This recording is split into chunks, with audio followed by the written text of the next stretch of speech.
Hello and welcome to the Audio Epics podcast. My name is Domien. And I'm Eline. And, it's nice to be talking to you again. What's new, you ask? Well, I'll tell you what's new. We started our Patreon page last month, and it's been going quite well. We now have 11 patrons. And, it's just wonderful to, have that kind of support and know that people have faith in what we do. And, we're really motivated to get to work and produce awesome material for you. Yeah, they're really wonderful people. And they're not only supportive, but they're also, I think a lot of them are creative and they come with ideas. They're very proactive and curious. And I really look forward to getting to know them better. Yes, and they're all extremely attractive and bright and... and awesome. You forgot super awesome. Yeah, they're super awesome. They're kind of superhumans, really. Yeah, because that's the kind of fans we have. Yeah, superhuman. You'd have to be a superhuman to support us. Anyway, and they all have kind of different. They're from different backgrounds and they have different names. It's really cool. Yes. But yeah. Speaking of names. What's in a name? Yeah. That which we call a rose by any other name would smell as sweet. Oh, that sounds good. Where did you get that from? I don't know. I just invented it. Yeah, sounds like something you would write. No, it's from Shakespeare, of course. Everyone knows it. It's Juliet referring to Romeo and Juliet's last names. Even if she is a Capulet and Romeo's a Montague, or how do you pronounce it? And their families are rivals. She thinks that's not a reason not to be together. So that's a famous quote from William Shakespeare's Romeo and Juliet. And by the way, Domien, I think if you were named by any other name, you just smell exactly the same. So, and Shakespeare, by any other name, you'd smell exactly the same. That actually rhymes. So. Okay, I don't know what to say to that. I'm just being silly. So where did your name come from, actually?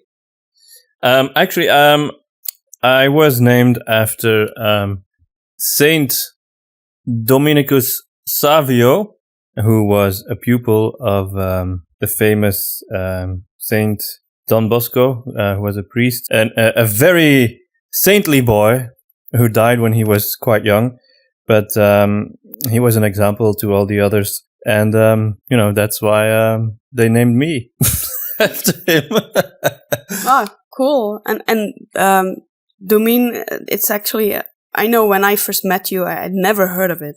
It's not a very common name in Flanders, right? No, it isn't. But actually, you know what I'm going to say? Yeah.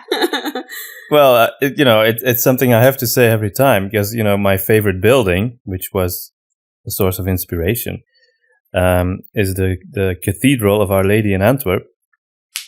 And one of the architects of that was also named Domien. Oh, I thought you were going to tell your new story that actually you went to the bakeries right. and now with the COVID thing going on, only 2 customers can enter the bakery and... Right, yeah. So I was in there and there was a very old man in there as well. And, the lady behind the counter said so that order was to the name of, and he said, Domien. And he said, oh, your name is Domien too. Yeah, I'm called Domien as well. And so, the only other Domien that I met, what? recently. What are the odds? Was this very old 2 guy. people. And, the only 2 customers in there were right in this 2 Domiens. Yeah, in that bakery. It's insane. Twilight Zone. Yeah, because I'd never heard your name when I met you. It's a very rare name, although it is a Flemish name, right? It is a Flemish name, yeah. It's an old Flemish name. It's medieval, so it fits me. Well, mine is a French name, Eline. I believe my parents picked it. It's not such a romantic story. I think my mom's a teacher, and she kind of had a a name dictionary walking around at school, so she just had to pick the cool. But doesn't names. it come from Helena, daughter of the sun in Greek? Oh, the meaning, yeah, but I don't think they really cared about that. But the novel Eline was very popular at that time. So it's a very depressing novel about a woman who commits suicide. It might have something to do with it, but I'm not really fond. It's a typical Flemish book, of course. Most Flemish books are about depressed people killing themselves. Yeah, so often. So I don't want to mention that. Just let's just say it's a French name, and I kind of like it. I'm cool with it. It's not a very popular name. It used to be at some point, I think about 8 to 10 years after I was born, there was a peak of Eline's being I've known quite a few Elines. Not all in the same way, but you know. Right. Okay, so we were going to talk about naming characters and storytelling. Mainly, actually, we got the idea because one of our wonderful patrons asked us about it. The most handsome one.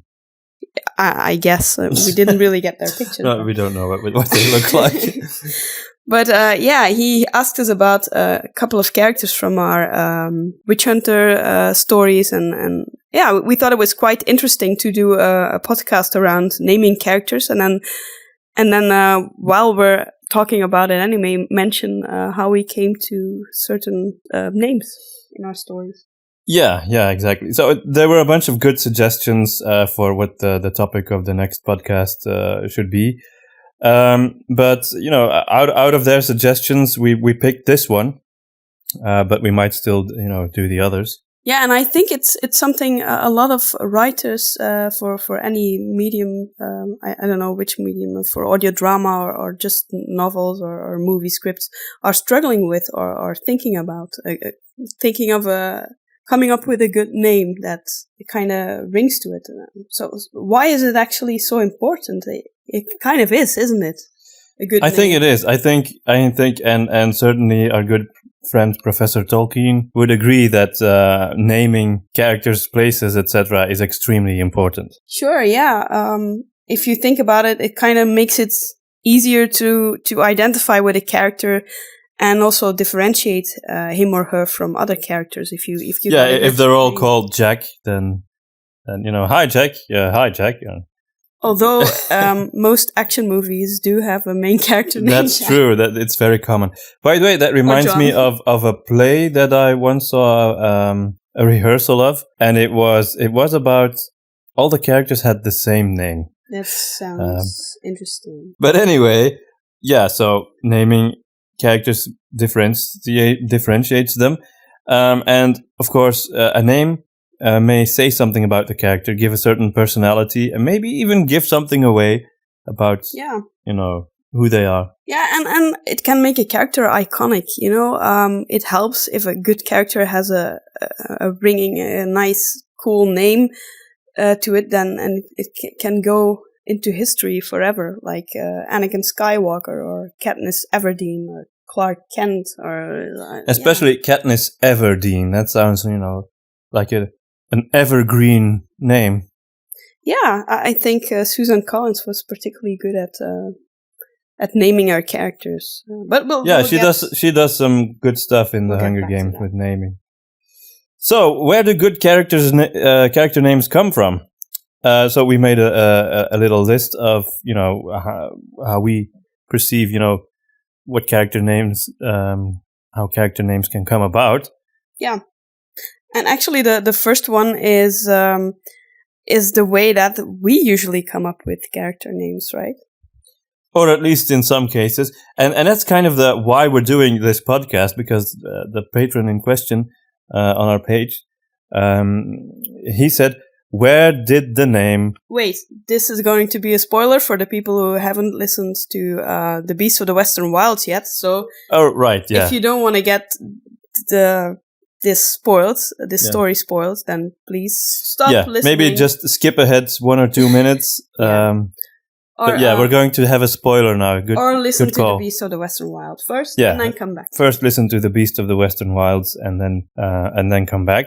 So we'll wait. Sorry for party pooping. We'll wait for 5 hours. Go on. Audio epics.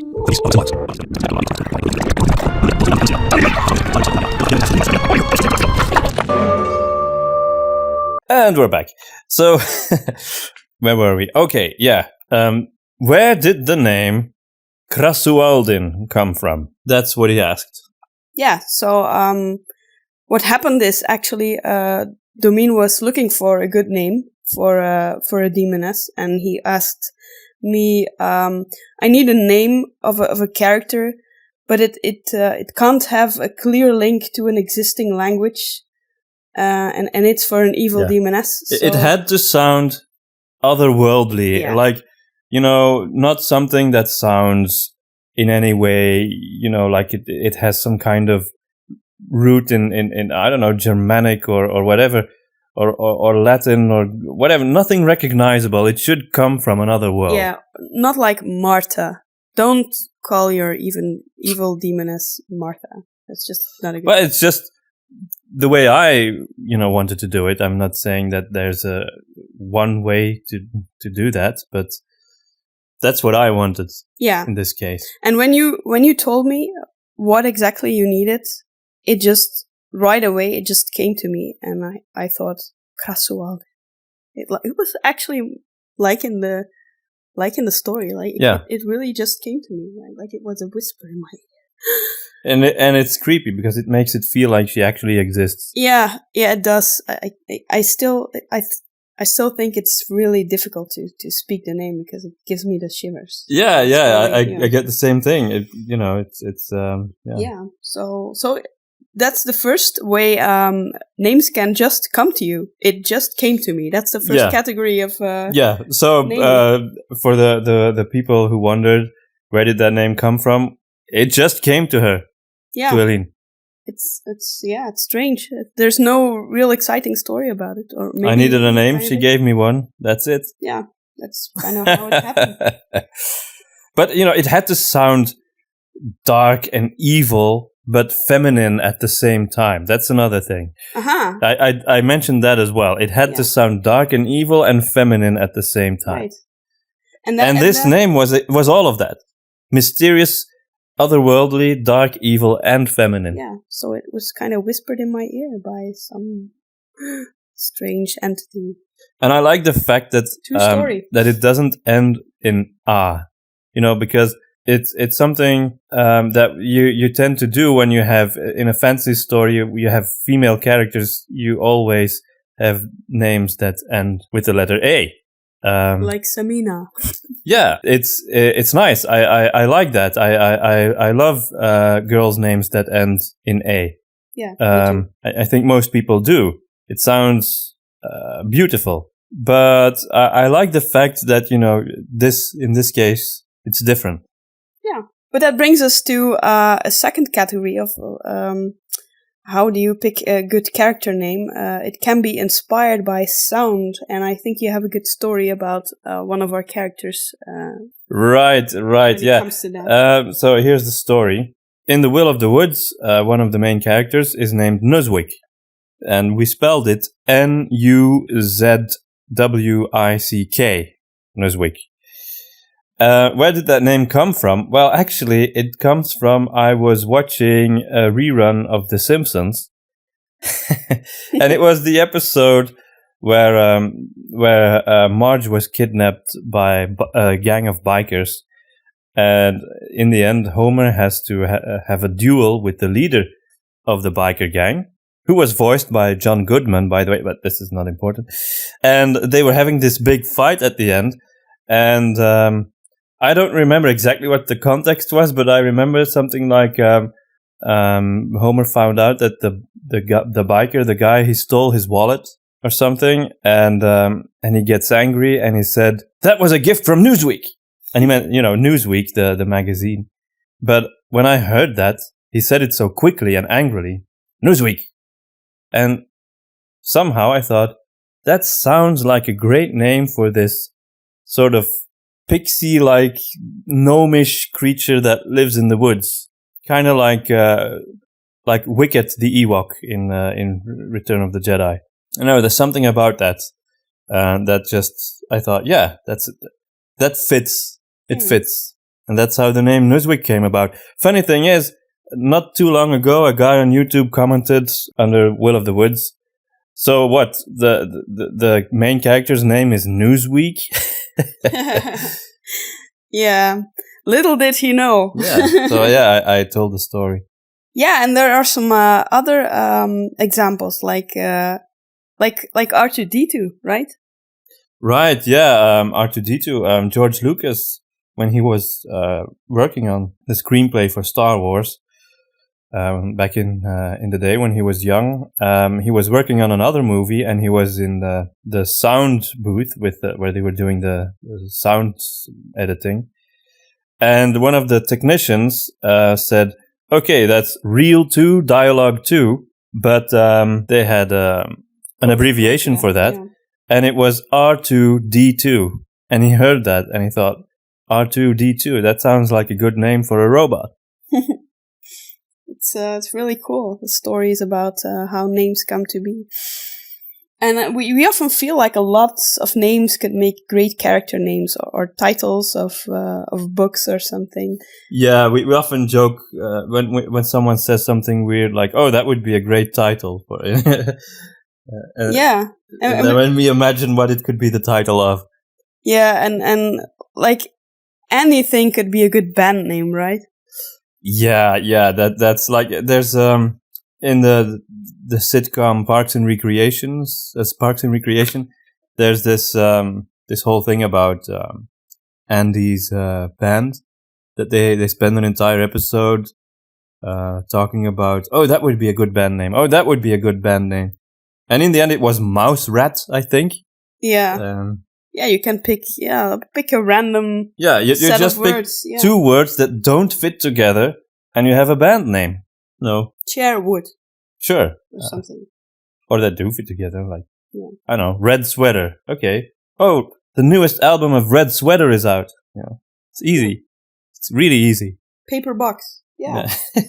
Whatever. So just pick 2 words, put them together, and it makes a good band name. It's really weird.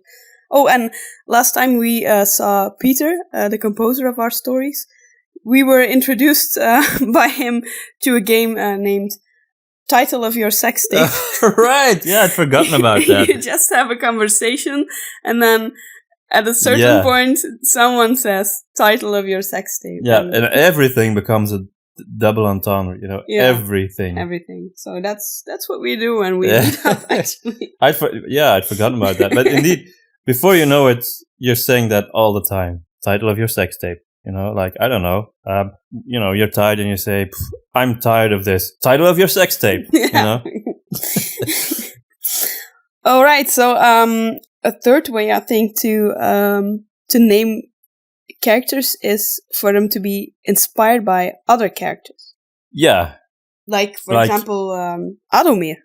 Adomir, that's another one of those things. The name Adomir, I came up with that because I wanted something at that point, in the very, very early stages of Witch Hunter, because I wanted something that sounded Tolkienish. And I was thinking of Boromir, Faramir, and I thought, hey, Adomir sounds kind of like that. And, with the Ado, that sounds a bit like Adler, or, in German for eagle. So I thought, okay. But you didn't want it to sound German or Slavic, right? Yeah, thing about Adomir is that there's something mysterious about him. All the other characters in Seven Peaks have names that sound very clearly German or Slavic, Polish, Russian. And in this case, his name is a bit more exotic. Sounds a bit more ancient, Makes might you say. wonder where he's from. Yeah. And then, of course, you can have names that are inspired by other stories. And I think a good example of that is in the novel The Name of the Rose. Oh, yeah. Right. Which is, a very literary novel, and it's kind of a medieval detective story at the same time. And the main character who investigates murders in this monastery is called William of Baskerville. And that name is, of course, a combination of, William, William of Ockham, yeah. who was, also a philosopher and a medieval monk, I think of the same order as the character in the book. And of course, Baskerville refers to the Hound of the Baskervilles, the famous Sherlock Holmes story, and it's also a detective, so it all fits together. So it is in fact inspired by another character and inspired by another story at the same time. Yeah. That's what I was getting at in a very roundabout way. And of course, a character's name can also be inspired by history, as is often the case, and that's also William of Baskerville. Yeah, the William part. Yeah, good point. And Commander Shepard in the Mass Effect trilogy, the main character, his name was also inspired by an actual American astronaut, Alan Shepard, who took a trip to the moon in Apollo 14. Right. Then another way to get inspired if you're looking for a good character name would be meaning. I think especially in science fiction and fantasy, they often put a lot of thought in the meaning of names or in the naming process. Sometimes they just pick a word with the quality of that character or the essence or something in the original language or a foreign language or in any other language. Yeah, and I think that really fits if you're doing a story with archetypes, where the name really, when in an archetype, like the character has a specific meaning, and when the name really refers to what the meaning of that character is. Actually, I think a good example is Gandalf. Yeah? Yeah, because apparently, I don't know exactly, but elf is actually an old English word for an otherworldly creature, could be an elf. And Gand refers to one who can do magic, wizardry. So an otherworldly wizard, Gandalf. And cool thing is, the first thing that Gandalf says in the book is, I'm Gandalf, and Gandalf means me. Right. Okay. So there's a lot going on there. Did not know that. Okay. By the way, I want to take a small break to have a sip of tea. Yeah. And perhaps read some wisdom. So I'm having, what is this? Rooibos vanilla tea. And I have a little piece of wisdom on it that says, everlasting impact with compassion and kindness is called love. Good to know. So, okay, my tea label says, you have not to find out the reality. You are the reality. Wow, that's deep. So deep. I don't get it. Sounds like something from The Matrix. Or something in another language. Right. So let's move on talking about other languages. We came up with a couple of examples from all kinds of stories. Like a Flemish Dutch example is Darth Vader, actually, because Vader means father in Dutch. Or yeah, Flemish. I mean, spelled the same way, but pronounced differently. We say vader. Yeah, and Darth sounds kind of similar to dark, so a lot of people actually mistakenly say Dark Vader. So yeah, it's true, and in French, he's actually called Dark Vador. But so Lucas intended that name to sort of vaguely suggest Dark Father, but for us in the Dutch-speaking countries, it was really, really obvious right away that it meant Dark Father. And we really like to play with that in our stories, because we are Flemish. We happen to be Flemish, so we better do something with it. And a lot of Flemish names just sound completely different if an Englishman would pronounce them. And that's another pool of interesting ideas, of course, we can use. And also, I have to add that in the Witch Hunter setting, the countries are based on real European countries because, much like in Warhammer, which was our main inspiration, but at the same time, of course, we also want to sort of do our own thing with that. But like in Warhammer, the countries of the world are very much, inspired by real countries, and the languages are the same, etc. And we have a Netherlands and the Belgium. Flatland.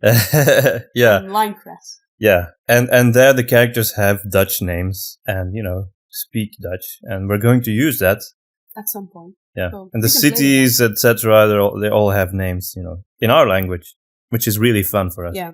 It's not being original, we're just lazy. So You gotta use what you have, right?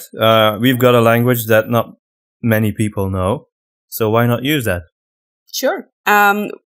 We also have Latin. For example, in the Hunger Games, you got the capital versus the dicks. Capital versus the dicks. Yeah, they are dicks. No, the capital. Yeah, they are the dicks. The capital versus the districts. So, you got modern Roman, for example, Plutarch Heavensby, which is kind of a combination of the Plutarch is kind of an old name, and then Heavensby is kind of a modern thing. So it still appeals to a young crowd. It's got that, it's got the Latin part, Plutarch, and then it's got the English part, Heavensby. Yeah, and I wouldn't say it sounds it sounds very old-fashioned, but still English. And then in the districts, I think Susan Collins does a real good job having these names that kind of match the district, because all districts are a bit different. Yeah. And depending on what you have glitter or glamour, or what was it? And then in District 12, where they have this forest, and they use a lot of herbs, they also have these the names of the plants that grow there, and they're also exotic names. So like Katniss and Prim is short for primrose. So a lot of the characters in District 12 have names that refer to plants. Or weather conditions, like gale. Nature, yeah. They're very close to nature. I don't know what a pita is, though. It's something you eat, like a bun of bread, and you put meat in between. It's kind of, we always joke about the name Pita Melark, because if you pronounce it a bit differently, it's Pita Melok is, would be Flemish dialect for a pita with garlic. Yeah. And that's a joke I always make. Sorry about that. And about Latin. Latin is, of course, or ancient languages like that. Classical languages are great. They always sound cool. And of course, Warhammer 40,000, for example, uses a lot of names like that. And of course, also biblical Hebrew names like Caiaphas and Abaddon, etc. adds to the Gothic feel, I think. Yeah, and J.K. Rowling is also famous for using Latin names in Harry Potter. But I think that's a good example of kind of a warning for people using Latin names that, I don't know, but I think here in Belgium, a lot of people kind of have a notion of Latin, at least.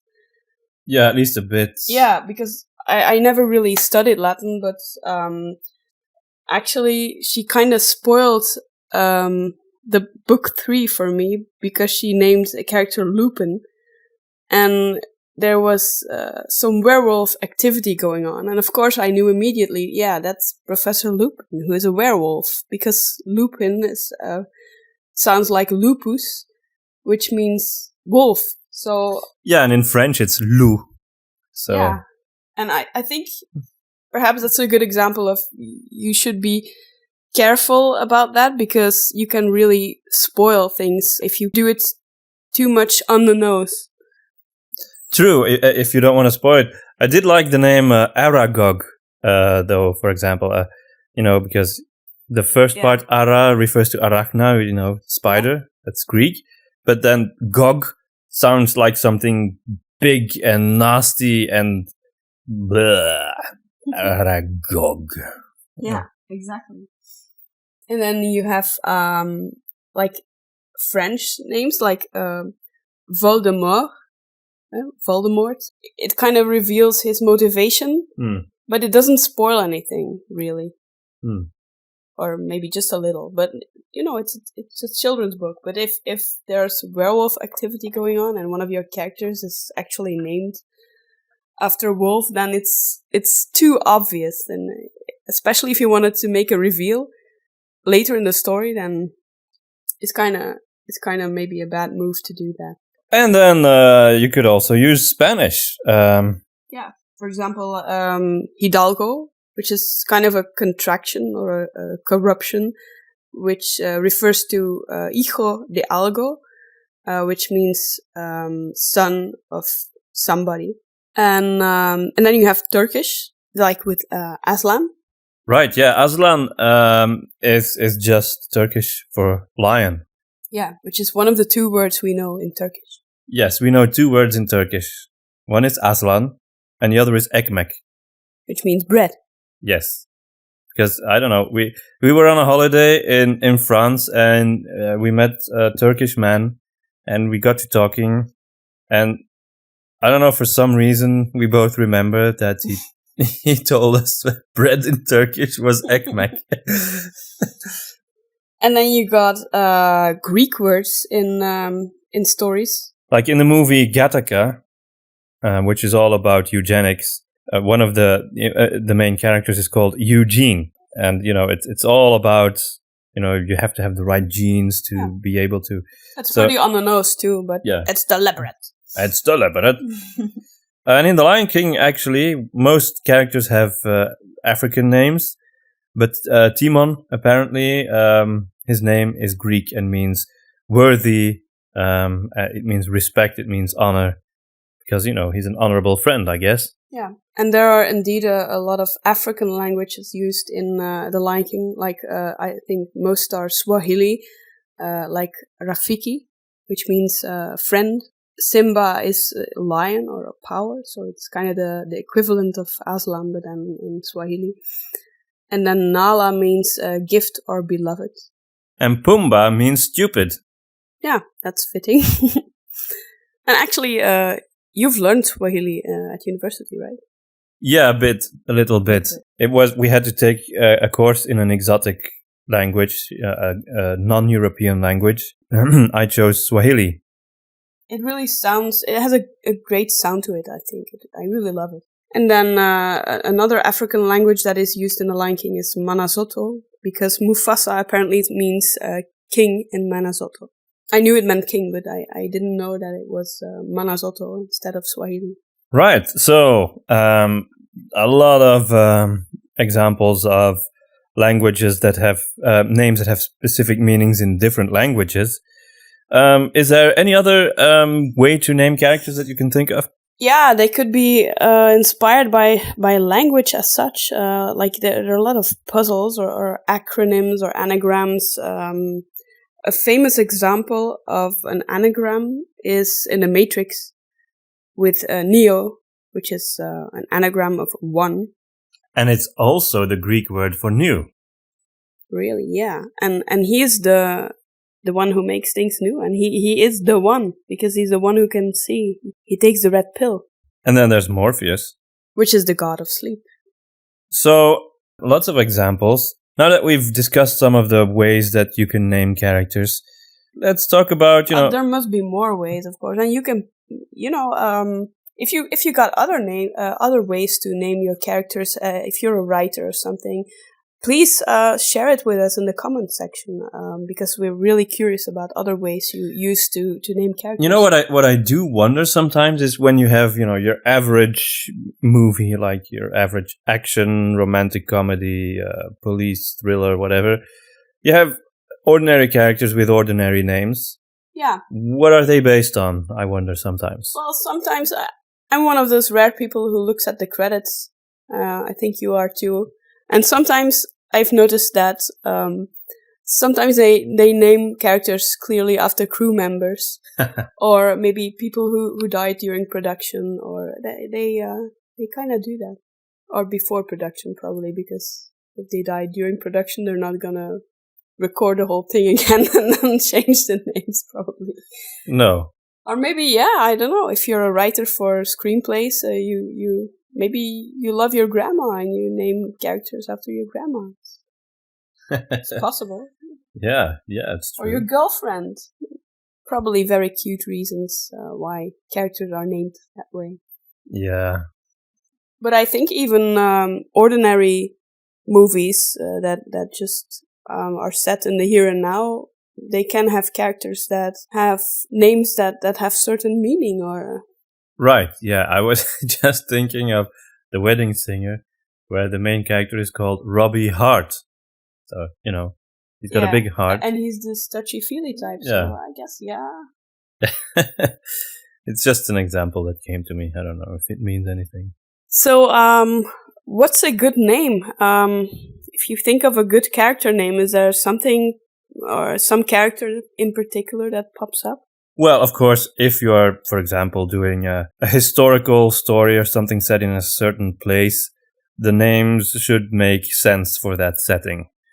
You know, like if you're doing, I don't know, something set in medieval China and the character's name is Jonathan, that doesn't make sense. Yeah, unless it does make sense because of the story. Maybe Jonathan was an orphan, or I don't know. But overall, indeed, I think historical correctness is seriously underrated in storytelling. Almost every historical movie made in Hollywood is wrong in some major way. Of course, if you have a fantasy setting with a historical feel to it, then just go nuts. Of course, yeah. But again, even then, I would say the names should fit, and they should fit together. That's perhaps a second thing. Consider your lore if you're writing fantasy, because names should really match the culture of your setting, and maybe they're influenced by your magic or religion system, or maybe there's a tradition in your setting that determines the naming process of your children. It can contribute so much if you just reckon with that. For example, in fantasy, I think it's important to pick similar names within the same invented culture. Like you don't have a John with a brother Ikutsok or something, unless there's a good reason for that in the story, like I mentioned before. Yeah, so I think it's a balance that you have to find. It's a balance because on the one hand, you want in this fictitious culture the character names to feel like they belong to the same world and the same language, and they belong together. And you can have so you have to have names that sort of sound alike. Mm-hmm. But then again, if you have lots of characters, you also don't want them to all sound too much alike, because then it becomes confusing. Sure. So that's, I think, really the sort of the line you have to straddle. Actually, that's something we were really aware of when we named our boys.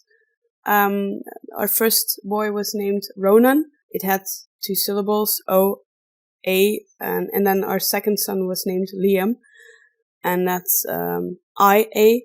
So if you call them if you're going to have dinner and you call them from afar, they don't get mixed up that way if you have different sounds in it. And on the other hand, Ronan is a Celtic name, and we wanted for our second son to have a Celtic name as well.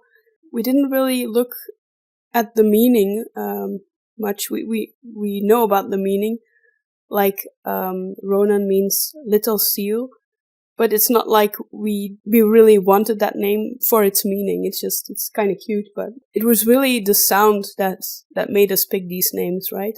Yeah, in the case of our kids, exactly. And they kind of fit together. They don't rhyme or something, but that's not necessary. Yeah, for our kids, we kind of use the same logic. You know, they have to fit together and belong to the same world, so to speak. I think most parents feel that way about their kids. And they are very different, but they're also very similar. So yeah. It's something that I really enjoy about naming characters in fantasy. Like, let's say, for example, we have this mysterious fantasy world where characters have names like Kelek and Aklik or something, and then you start to hear, okay, so you have these harsh K sounds and you have lots of L's and, okay, you get a feel for what names are like in that culture. And that helps to sort of set the feel of that setting. And to get immersed. And that's another thing we really thought was important, that the names of our children should be pronounceable both in Flemish and in English. and that's what we were looking for. And Ronan and Liam, and those are perfect names in English, and they're common in Flanders as well. Although Ronan is not very common here, but Liam was very, very popular a couple of years ago. So we don't really look at popularity either. But the pronunciation is really important, though, and I think it goes for fantasy or any other novel you write as well. That you should pick a pronounceable name. Yeah, I think actually if you're writing a novel and there's no audiobook version, a lot of fantasy writers don't think about this at all. They just come up with a name that they like and the spelling that they like, and they don't seem to think, that maybe the readers in their heads will pronounce it completely differently. I noticed that with Robert Jordan. He has some pretty weird names, spelled in a weird way, and it's easy to pronounce them completely differently in your head. And then you hear the audiobook and, oh, is that what that character's name? So a character name is not what your 3-year-old types on your phone, because that could be an inspiration, a source of inspiration, but... Like 333TX quotation mark %. Yeah, I think that's something especially fantasy and sci-fi writers should think of. Like the character Drizzt. Is that how you pronounce it? It's Drizzt. Drizzt. Yeah, sorry. Drizzt Doorden. And he's actually one of the most popular D&D characters out there. Yeah, I just don't want to read that book because I couldn't live with a difficult name like that. There's a board game too, The Legend of Drizzt. So it's Drizzt. Good to know.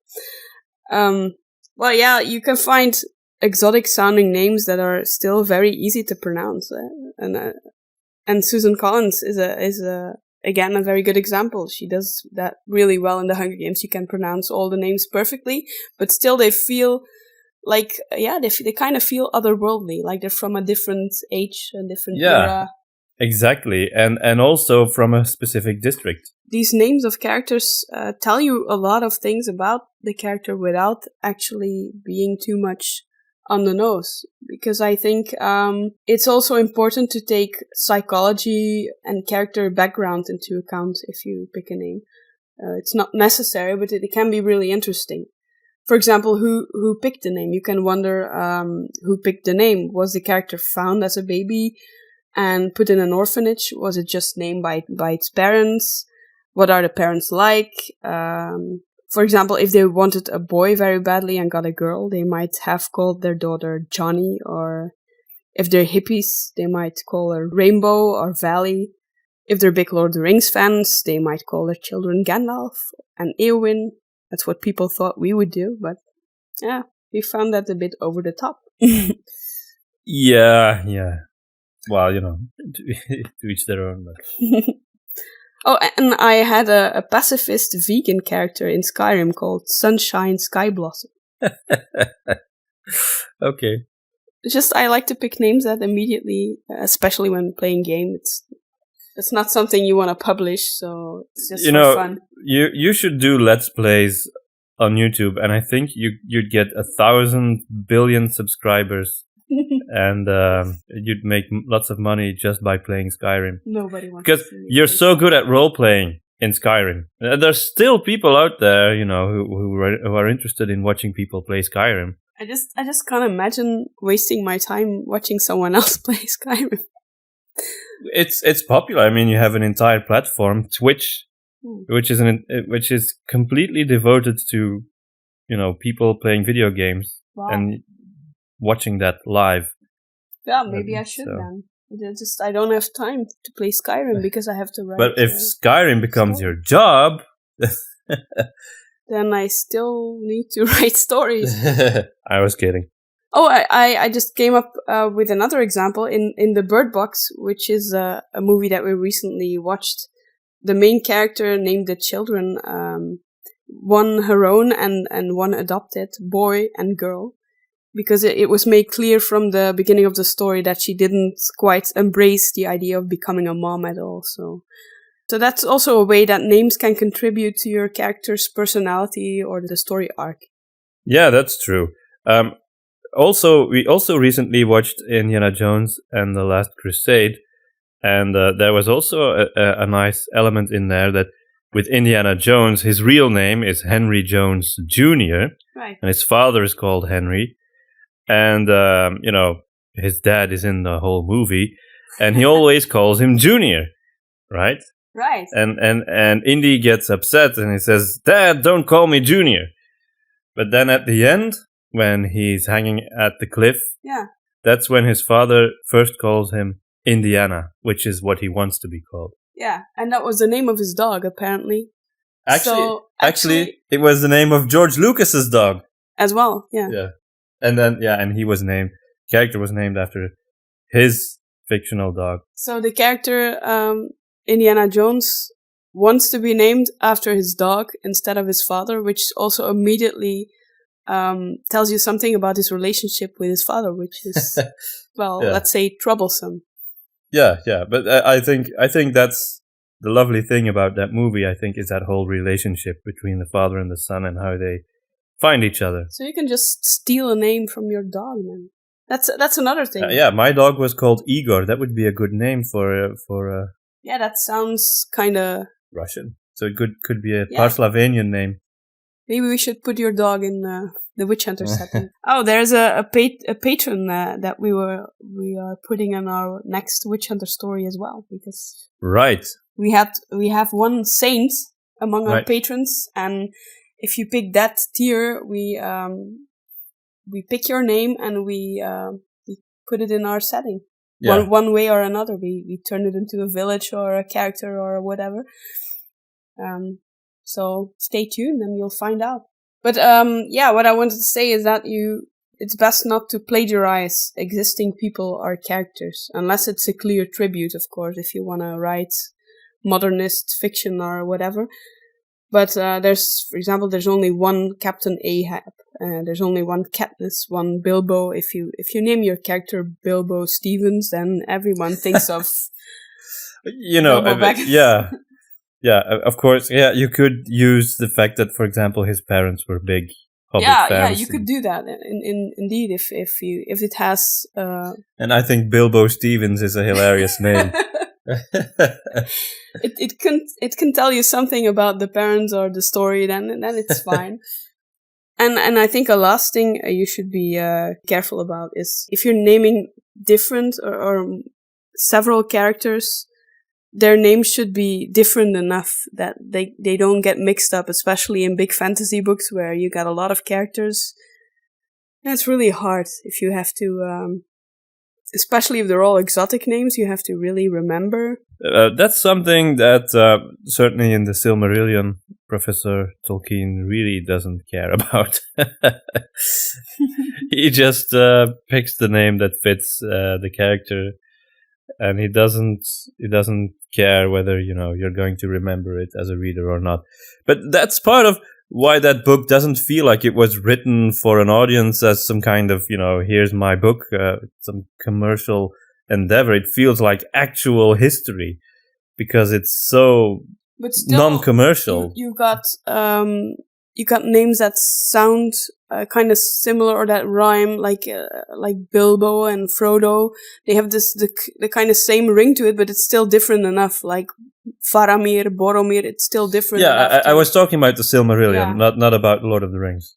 No, but they're not gonna turn the Silmarillion into a movie, probably. I kind of hope not. But actually, there was this parody of way back before the movies. There was this parody book based on Lord of the Rings, and it was called Board of the Rings. That was the parody.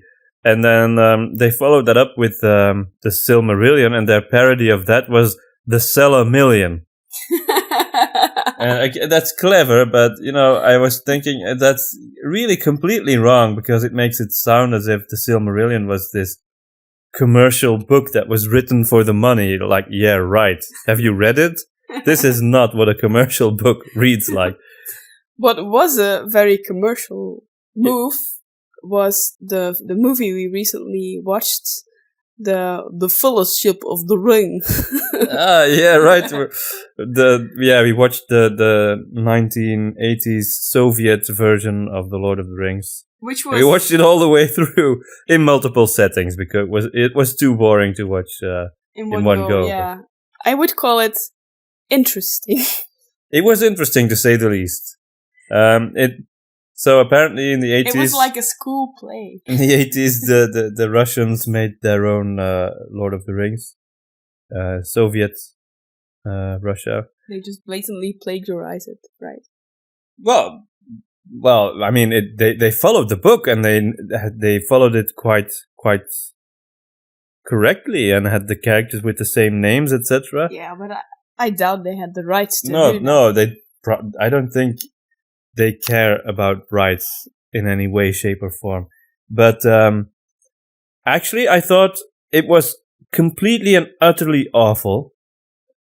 It really was. It was terrible. But at the same time, it had a kind of heart to it that I found admirable. You know, like, they did do it. I mean, they did actually do it.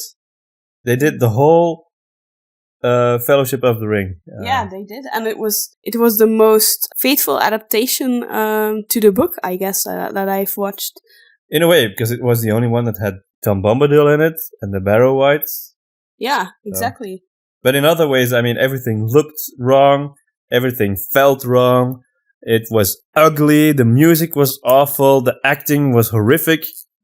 But I'm sure there are some fans who think this is the better version compared to Peter Jackson's because it's not commercial and yeah, you always have people like that, you know, just want to be interesting. There are people who prefer cardboard swords with aluminum foil instead of a real prop made by Weta Workshop. Yeah, I mean, it's charming, I'll give it that. It's charming in a way, but I mean, I don't consider it an actual adaptation, you know, it's just... And the characters were really weird. Frodo was like this psychotic, bipolar He really reminded me of Rowan Atkinson in his Blackadder days. Yeah, he looked like Rowan Atkinson, very much, and he...